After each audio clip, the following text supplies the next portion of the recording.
Hi! Tara, samahan niyo ako magluto tayo ng uulamin natin ngayon. Kumuha na nga rin pala tayo ng bawang at sibuyas.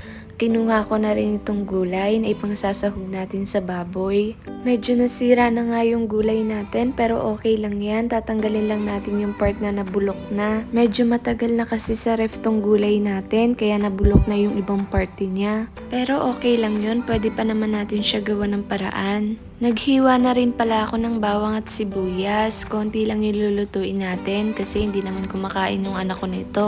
Sabaw lang naman yung kukunin ko dito para sa kanya.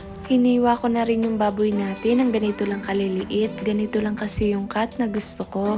Kapag nagluluto nga rin pala ako ng ulam, lunch, hanggang gabi na namin yun. Kasi kaming dalawa lang naman ng anak ko.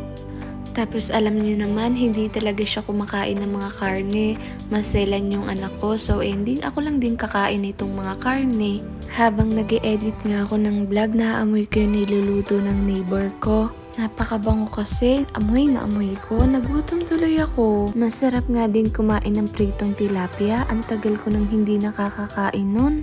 Hindi bale, kapag nagpunta ako sa Marlags, bibili ako ng tilapia para iprito natin. Tinanggal ko na nga rin pala yung part na nabulok dito sa ating gulay. Hinugasan ko na nga rin siya at hihiwain ko lang siya ng ganito. Akala ko dati madali lang mag-edit ng vlog. Okay naman, madali naman. Yung medyo mahirap yung pagbo-voice record. Kasi minsan nauubusan na rin ako ng sasabihin, tapos minsan nabubulol ako. Balik tayo sa niluluto natin. Nagisa na nga pala ako ng bawang at sibuyas. Nilagay ko na rin yung baboy nung medyo brown na yung ating bawang at sibuyas.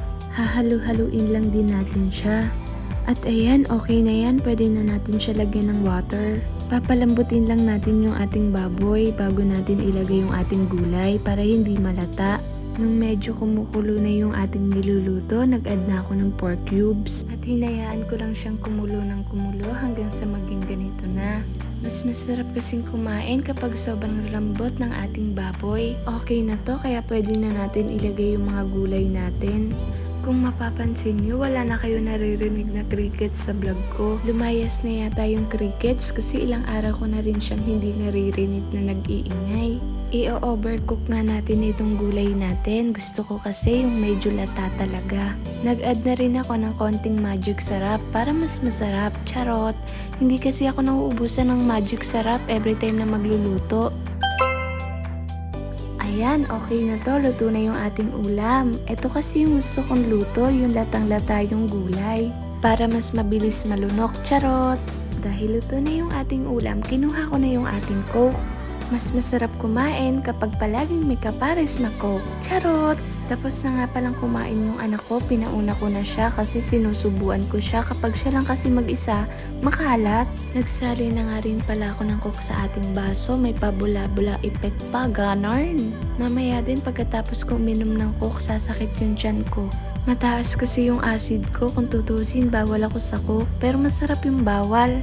Pero syempre minsan lang, wag araw-arawin. Yun lang, maraming salamat sa panonood. Bye-bye!